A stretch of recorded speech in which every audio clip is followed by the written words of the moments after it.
सुप्रभात दोस्तों। क्या आपने किसी की बिना स्वार्थ के मदद की है? शायद रास्ते में किसी बुजुर्ग का सामान उठाया हो, किसी ज़रूरतमंद को खाना खिलाया हो या किसी उदास व्यक्ति की बात ध्यान से सुनी हो। ध्यान दीजिए, उस समय आपको पैसे नहीं मिले होंगे, कोई इनाम भी नहीं मिला होगा, फिर भी मन के अंदर एक अलग ही शांति और खुशी महसूस हुई होगी। आखिर ऐसा क्यों होता है? यही प्रश्न हमें भगवत गीता के 3रे अध्याय तक लेके जाता है।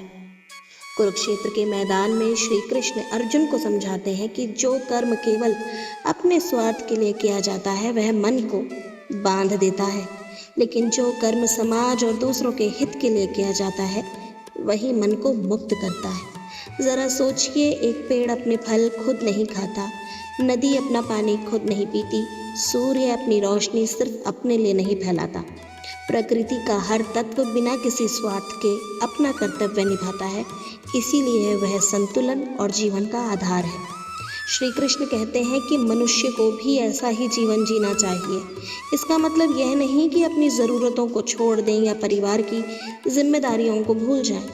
इसका अर्थ यह है कि जहाँ भी अवसर मिले अपने कर्म से किसी और का भला करने की भावना रखें।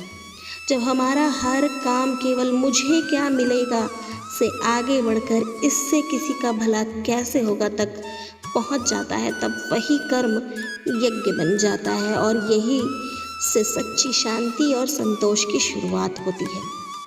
शायद इसी वजह से जीवन की सबसे गहरी खुशियाँ खरीदी नहीं जा सकती, बल्कि इन्हीं स्वार्थ कर्म से अनुभव की जाती है।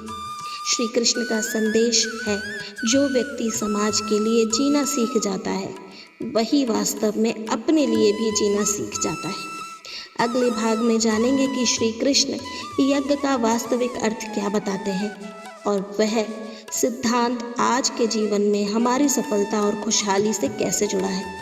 धन्यवाद।